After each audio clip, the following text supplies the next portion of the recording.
Welcome to Real Film Snobs. I'm Angela Yeager. I am joined again today by special guest host Shannon Snow. Welcome to the show, Shannon. Hi, Angela. So excited to have you back on the show again. Shannon, of course, is my sister-in-law and, of course, good friend. And this is her second appearance on the show, calling in from across the country, or and maybe in this case, not even in the country. So thanks again for being on the show, Shannon. Last time we got so excited talking about Steven Soderbergh films, we didn't even get to our fourth film. But today we're going to have four films for you, and we're going to kick it off with the very first film we didn't get to review last time, which is the documentary Summer of Soul, which is about the 1969 Harlem Cultural Festival. And it was, yes, it was made in 1969, but the director Questlove unearthed all this footage that it was just sitting there, never been used or shown, edited, just hundreds and hundreds of hours of material from this festival that happened in 1969, featuring some of the most amazing soul R&B performers of the day, ranging from Stevie Wonder, Sly and the Family Stone, Nina Simone. I mean, the list goes on and on. So this film is one of these music documentaries that's getting a lot of hype, and in this case, rightfully so. This is definitely one of the best films of 2021. I highly recommend it if you're a music fan in general, but especially if you're interested in Black history or Black music, R&B music. Of course, this is my favorite kind of music, so I am a little biased. These are some of my favorite artists, and but it also showcases, some lesser known artists as well. I mentioned some of the bigger names at the top, but one of the really cool things that I liked about this documentary is that they do spend a good amount of time on the musical performances. A lot of times when you see music documentaries, it's very truncated. They cut the best parts of the performances so you don't get to hear the song. But what Questlove also does is bring in the actual artists today that were performing back then and have them reflect back on this experience of playing this festival and the original organizers and what they intended, what they hoped for that the festival would achieve. It was kind of seen as a Black unity, kind of Black power festival, celebration of Black culture and art. And unlike some of the other festivals at that time, like Woodstock, didn't get a lot of attention in the media or a lot of support. So I'm really curious to hear what you had to say about it, Shannon. I thought this film was phenomenal. Just watching extended clips of Stevie Wonder, the clarity of his voice, his singing, it was just a revelation. And I loved, as you said, how they really took time with the artists and you got to really experience the music. It was very unique and extremely powerful. They also did a phenomenal job of weaving in history very seamlessly. There's a scene where Jesse Jackson is at the festival and he describes talking about a song with MLK the moment before he shot, and then they sing that song and you feel as though you are collectively experiencing the power of that moment and the grief of that moment all at once. The other thing that I thought was really excellent about how Questlove directed this film was he didn't just interview the artists and the experts, he also talked to people who were at the festival, Yeah. not just about the festival, but about what was going on in their lives and what brought them to the festival. And it really reminded me of how Questlove, as part of the Roots, they were really a touring band. I remember seeing them on the road long before they were the in-house studio band for the Jimmy Fallon show. And so much about attending a festival is the energy that the people who are there bring to it. And I thought that his insight to talk to the people about what this festival meant for their lives and where their lives were before, during, and after that moment was really bringing such a powerful and unique focus to the film that I haven't seen in many others. Agreed. Yeah.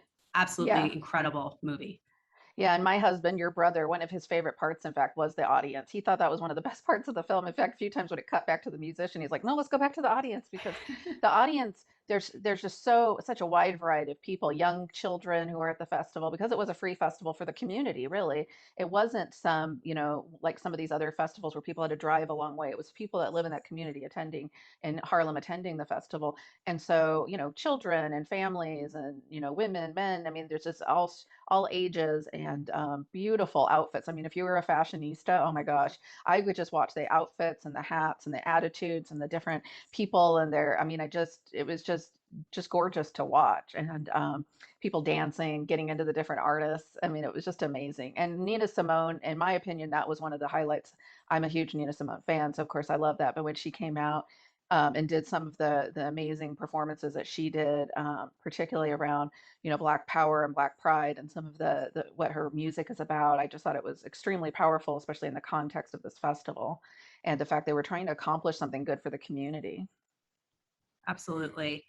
I think one of the other things he brings, besides the editing, and as we mentioned, bringing in these different voices, is he really picked a good. I felt like it was a good selection. I'd almost love to see like an extended box set, like they've done for Monterey Pop or Woodstock. I'm sure there was. It was hard, and when he went through hundreds of hours of footage, I'm sure there was a lot of great music that wasn't captured in there. And at the very end, they kind of talk about the fact it was multiple days, and so they had like one day that was just focused on R&B music, and one day that was gospel music, and so and I didn't even mention that that was one of the most amazing parts of the documentary was the performance with Mahalia Jackson. I just thought was, I mean, you see that and you're just like, it's, it's like I almost got converted right then and there. I was just like, wow, that was amazing. So some amazing performances, yeah, and I'm Yeah. so glad that he did this and put this out. Absolutely. I think one of the things that I regretted by the end of the movie was I felt that I could have watched a whole series of this movie. I could have watched 7 episodes. It felt Right, as like a though mini every the series, yeah. perform a mini series, right? And part of the reason this film is so powerful is, you know, this whole event just deserved more space. They talk about how this film, was they filmed it, they thought that they could release it, but ultimately Woodstock, the movie had already come out, and they're like, okay, that's the festival movie. And, this footage was just forgotten. And I think that all of these stories deserve more space. These artists deserve more space. And even tidbits in the film. At one point, they're interviewing an expert who's been in the film for maybe a couple minutes. And then, they do a quick cut to showcase that she actually was one of the major figures who was part of desegregating University of Georgia and one of the first students. I'm like, wow, I could have watched a whole movie about her. So Yeah, I think a yeah. sign of a great movie is you don't want it to end. And I felt like I could have watched this movie for 7 more hours. And I really wish they almost would. I mean, it's great that it's a feature length, but you almost could see it as a extended mini series. I could have if they had done this over 7 weeks, 1 hour each week, 7 hours of musical footage. If he had that much, which I'm guessing he did, I think that would have been great too. So hopefully, once it comes out, maybe on disc or maybe Criterion will pick it up. Who knows? Maybe they'll do some extended cuts like they did for Monterey Pop and Woodstock, where they added more later on. But at least he got this out. At least someone was able to get this music out. It's a tragedy it didn't come out sooner. Um, but it's great that it did come out. And there were enough artists, Gladys Knight is on there and some of the people that were originally in there. So that was nice to be able to see. So definitely 4 stars for me. 4 stars for me as well. I really would love to see Questlove direct more films. Hopefully, we can see more from him, not only in music, but across the board. Really, really Obviously, he's phenomenal. got some talent. I think it's underestimated how difficult it is to edit and also interview. He was the interviewer behind that, and he was able to get really authentic voices from the people he's interviewing. And it's not an easy skill. You could tell people really opened up to him by the way that they talked to him and how honest they were about their feelings. And that's not a way. It's an underestimated skill, interviewing, and it's really essential to documentary filmmaking. So I'm excited to see what he does next. Agreed. Okay, so back on the documentary role, I think the next one's your film. Yeah, so let's talk about Blood Brothers, Malcolm X and Muhammad Ali. This is a new film just released on Netflix, directed by Marcus A. Clarke, and it's a tale of the unlikely friendship between Malcolm X and Muhammad Ali, two iconic, uncompromising figures who are finding their own way to be leaders in faith and in sport through a segregated US in the 60s. So I've always been fascinated by how sports can be a catalyst for social change. And I thought this film was a wonderful tribute to the unique relationship that these two men had and how their 3 year friendship before Malcolm X's untimely death reflected the turbulence and unease of the time that they lived in. One of the things they talk about in the film is at the time, both of these figures were really controversial, but especially after Ali became ill and later on in his life, he lit the torch at the Olympics. His history was really rewritten, and a lot of the controversy was written out.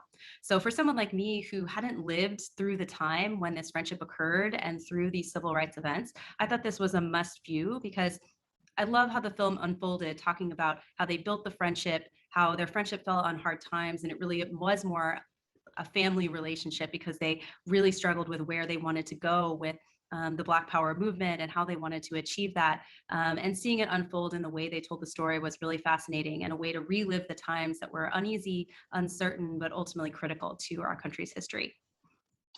I was curious, Shannon, did you see One Night in Miami that came out last year? I haven't. It's on my list. It was mentioned in quite a few reviews of the film. Did you see it? Yeah. It's a wonderful film. Definitely 4 star film. I loved it, in fact, and I think it was really interesting seeing this documentary, which of course just mentions briefly that night in Miami that is based on a true event. We know that Sam Cooke, Jim Brown, Muhammad Ali, and Malcolm X, spent this night in this hotel. When Muhammad Ali had this major fight, they don't know what actually happened. So One Night in Miami is a fictional movie based on the writer imagining what would have happened with these four guys in a hotel. And it was right at that point, though, that Muhammad Ali hadn't quite become Muhammad Ali yet. He was sort of on that brink between Cassius Clay and completely converting to Nation of Islam. And so it was very interesting seeing this documentary. A lot of this history I knew from other documentaries I've seen about these figures and even fictional films. There's been biographies of both Malcolm X and Muhammad Ali, obviously, in movies. And so I knew some of it. The part that I found really interesting for me was I did not know. I knew that Malcolm X had the big separation with Nation of Islam and that fracture that happened, which some of that led to his assassination and everything horrible that went wrong there. But I did not know that Muhammad Ali had such a fractured relationship, and that Ali had really turned his back on Malcolm X and sided with the Nation of Islam against him. And that was pretty interesting, considering that Malcolm X was the one who got him into to that. And they're both such powerful figures that it was really interesting to see all that footage. I also found the biographical information and the family members, especially those of Ali, to be really powerful. His brother, who you can tell is still really not gotten over his brother's death. Not that you would ever get over it, but it's been quite a few years now. You can see his brother is still, and Muhammad Ali's children talk about that fracture that happened and how much their father regretted it in his later life.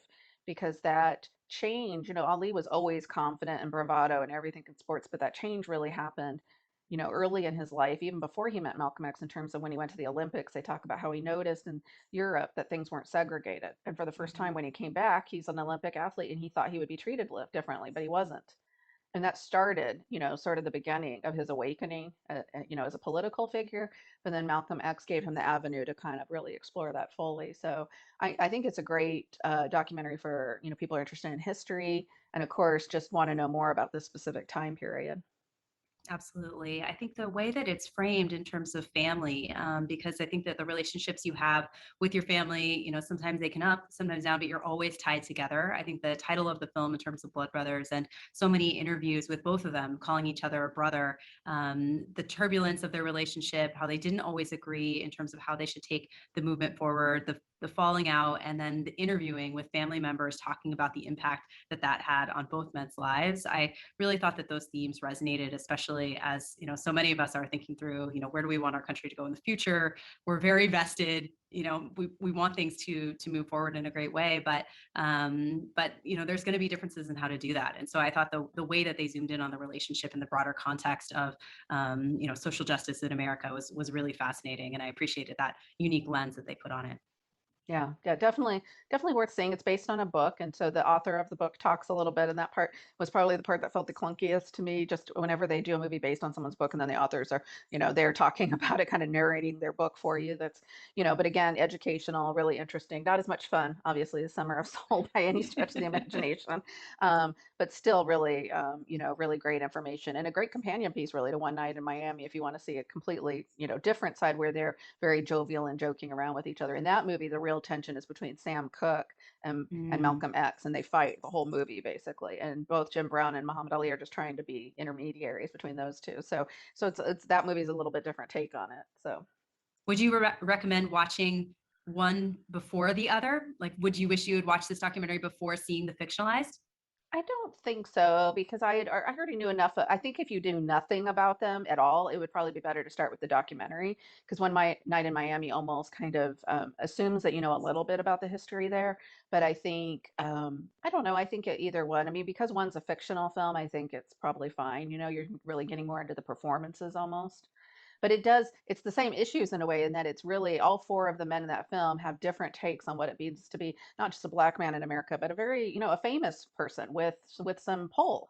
And they all, Sam Cooke has a very different perspective than Malcolm X in the film. He's mainstream, he's playing to white audiences, and Malcolm X criticizes him for it. And Sam Cooke he's like, hey, I own the rights to my music, I control my career, who are you to talk? There's all these kind of like, and Jim Brown in the movie is making his segue right at that moment from going, maybe thinking about leaving sports, going into movies, and thinking about movies as his platform to talk to people. So it was very interesting. They're all men in a very specific era who have a lot of power, but they're in a racist America where they don't have as much power as you might think. So they're really kind of navigating this terrain. So yeah, both really worth seeing. Definitely put One Night in Miami top of your list to see. Awesome. I know where my night's going after this. Perfect. Okay, sounds good. So for this film, I gave it 3.5 stars, probably because Same. I didn't know enough about either men before watching. And so for me, I felt like it was a really critical catch up in terms of history in America. And I like the way they frame it, and it kept it interesting and really thought provoking. Yeah, I'm giving it 3 stars, so I can still recommend it. I just for me it was a little bit more of a Cliff Notes version of some other things I'd seen and read, but I have to admit I haven't read like the full bio. I'm ashamed to admit I have not read Malcolm X's biography and some other things I probably should have read. So I probably would have been even more knowledgeable going into it. So, but definitely can recommend it. Excellent. Well, shall we move to The Starling? Yes. What a All switch. right. What a switch. So, Starling recently came on Netflix. It's directed by Theodore Melfi, and it's a story of a couple played by Melissa McCarthy and Chris O'Dowd, who are navigating life after the tragic loss of their baby daughter. The wife, whose name is Lily, is struggling with her grief, and while she's at home and working the local supermarket, and her husband has been admitted into a mental residential hospital facility. So their journey takes an unexpected turn when Melissa McCarthy's character is referred to a therapist who has given up the practice and actually become a veterinarian. And she actually becomes obsessed with angry birds in her yard, the starlings. And so a quirky story of grief ensues. So I was excited for this film when the previews came out. Melissa McCarthy and Chris O'Dowd both were reuniting from what I thought were both breakout performances from Bridesmaids, which I thought Mhm. was one of the great, really heartfelt comedies from the last 10 years. One And of the so great I had comedies periods of the last decade. agreed. So I had high hopes. I thought, oh, this is going to hit some of the same notes of touching and funny. And the script was actually on the 2005 Blacklist, which is the legendary list of Hollywood's best unproduced screenplays. So I thought this would really be an interesting zoom in on this couple's life. They do a nice job reflecting on mental health and coping with loss. And there are some notes of great films in this terrain, like Little Miss Sunshine. I think that there are moments that we get there. But for me, the film fell very flat due to, let's face it, some extremely obvious metaphors and slow pace. I don't know if I'm going to be the first person ever to admit this on Real Film Snobs, but I actually had to watch pieces of this film on 1.5x speed because the pace was so slow. Oh, Angela, you what did you used the think? fast forward thing on Netflix? I've never used that. I can't bring myself to do it. I've I'd be never tempted. used it either. So hopefully that says something about the movie and where my recommendation is Oh, going. I seen that there and I thought, what kind of person would ever use that to get through a movie? However, on this movie, I What kind can't of blame you. movie would force you to use the Oh boy, 1.5? this is a stinker. This is a stinker.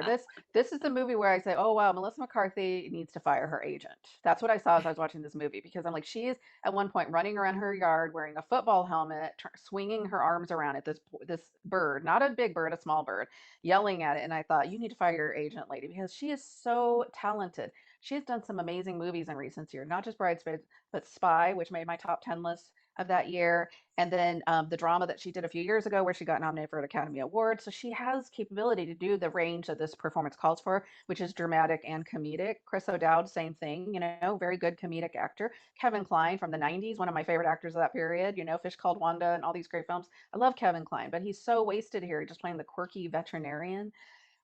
This movie is like Quirk times 100, and I just have to talk about the music. The music is beyond awful. I stopped keeping track of the amount of montages that happen because after like the fourth in a movie, okay, if you've gone past two montages, you're in big trouble. You're in Team America World Police parody trouble. And it's always this like, I call it sad sack white people music, but it's like some girl strumming on a guitar talking about her woes in the background, kind of like folksy country-ish type horribleness. And all the music was like that in the movie. I don't know what else to call it. That's what I call it. Sad sack white people music. And the thing is, the thing about grief, and especially right now in a country where we're contending with so much loss, I feel like there is a good potent way to deal with that subject. And I think there's some good movies out there about grief. This is not one of them.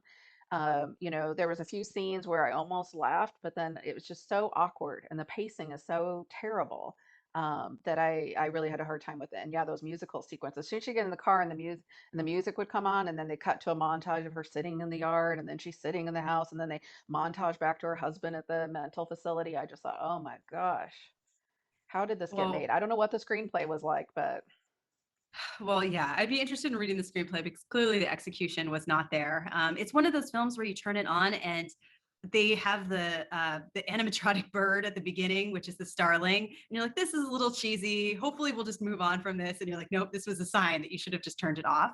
I 100% agree with you about wasted talent. They had Daveed Diggs from Hamilton in the movie, and I was like, he's amazing. Why is he not given more of a part? Where are the beats for this? Yeah, he has I no, he's done, it could have been anybody in that role. He's given nothing to do. He's And really sort given of the same, nothing. We nothing. could And have Kevin turned the whole Kline, movie over to him. yeah, and I think Kevin Kline tries to do what he can with a really underwritten role as the quirky vet who used to be a, mental therapist, but or a psychologist, but he's, just relegated to like playing, sitting there with birds and cats and dogs. And yeah, it's really bad. And I feel bad because Melissa McCarthy has had a lot of duds in recent years. So I feel like she should fire her agent and hire me to look through her scripts because I feel like she's getting, she's trying to not be typecast. I think she's trying to go away from the slapstick comedies because for so long she was just the chunky woman they threw into movies to make them laugh after Bridesmaids, which I get. She doesn't want to be typecast, but boy, this was a stinker. So Yeah, I've read notes from different actors saying that when you're making a movie, sometimes it's really hard to tell whether it's going to turn out great or it's going to turn out horrible. I think Nora it's true. Ephron has some great notes on this in some of her autobiographies. And this is one of those films where I just wonder if it didn't come together in the editing room because there's notes of, there's pieces where there's physical comedy that, could have been good had the heartfelt notes been hit. And there's Yeah. places where I thought the writing was actually, took some interesting turns, but I think the pace and a lot of the things that we already talked about really tanked it for me. Yeah, So this was, and they maybe she didn't realize there was going to be like 20 montages with bad guitar music or whatever. So, and she's like, "Why do they keep having me drive and sit in the yard? We're going to do like 20 montages with you, Melissa, because that's what we do when we don't know how to tell a story, right? We just montage stuff together, and that's what this movie did. It was serious, and this would almost be like a lifetime TV movie if it hadn't been put on Netflix. I was with this Star Watch, I was pretty shocked at how bad this was. So, yeah. I mean, the good the news first is I big was stinkers of able the year. to, yeah. I mean, I was able to reflect on grief, but mostly because the movie moved so slow that I was able to daydream during the movie. So Yeah, which is not hopefully, necessarily the reason why. not exactly the reason. So hopefully we can find some other, movies that And hit I some think of the there's notes that we something need on there these about how times. different people process it differently. Like her and her husband are processing their grief completely differently. And I think that's interesting. But this movie didn't make that interesting. So that's the problem. So, anyway, okay, well, we'll move on to, I'm hoping you'll say a much better movie, I think, that also on Netflix. This is Worth from 2021, starring the great Michael Keaton as the attorney Kenneth Feinberg, who ends up leading the September 11th commission for the victims' funds. This was done after 9/11. They decided we need to find a way to compensate the victims of 9/11. And so they hire Kenneth Feinberg in this super political role because he's seen as this neutral person who will come in and figure out a formula for how do you put a cost on someone's life, really? I mean, how do you put a price on that? And he comes in as this very, you can tell he's really good at job. They set up his credentials at the beginning, but he's this very kind of analytical person. And so he comes in and he's like, here's this formula we're going to use, and we're just going to go with the formula. And he assumes everything's going to go smoothly. And then voila, it does not. The families, are not happy with the formula. Stanley Tucci, and who I think steals the movie, comes in as a man who lives in New York who's lost his wife in 9/11, and he comes in as an advocate of sorts who has a website called Fix the Fund, where he basically shoots holes in their formula and shows why it's a bad formula. And it kind of gets into some of these issues of like, well, is someone who's a firefighter or a janitor, is their life worth less than a CEO who died in that same building or someone else? And it gets into these really kind of tricky areas that unfortunately never quite fully delves into. Um, what it does do is really well is give us space for some amazing actors to do some great performances and some subtle acting, unlike the last movie we just watched.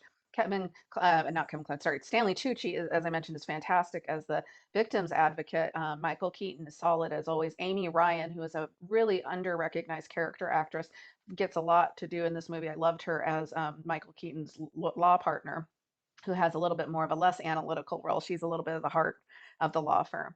I'm curious to know what you thought. I loved it. I thought that they did such a great job, even from the opening scene, starting it with no visuals, just the chaos of the moment, and really taking a fresh and unique perspective. We've all spent so much time thinking about 9/11, especially with the 20-year anniversary. And I think that, the combination of this big question of what's a life worth, parsed in with the individual monologues and stories that they executed it with, acting phenomenal, agreed. Stanley Tucci is excellent. And honestly, for an event that we've all dove a lot into, the ending is actually surprising. I didn't know where this was going, and I think they did a great job of showing the journey in an interesting way, causing us to think through one of the key moments of our history, and and also what our own lives are worth. So I Yeah. absolutely loved it. Yeah, it's really good. And they're still litigating over this. Jon Stewart has gone and testified in front of Congress because now the big issue years later has been the people that, for instance, inhaled asbestos and other things. So they're alive, but they've incurred damage from going into the building to rescue people or to do different things. Some of those people have had mountains of medical bills, and so there's still legal repercussions going on to this day. So I thought that was very interesting. And yeah, it's definitely a really good movie. You've lived in New York, and so there's a personal touch there, I'm sure, for you as well. But I think for any American who's interested in this point in history, I like that it's a philosophical debate and a character study, which aren't movies we get to see a lot anymore. There's no big action sequences, but to me, it just kept moving along. It was very compelling. Agreed. This was Yeah, 4 stars for me. a lot more compelling than Starling, to say the least.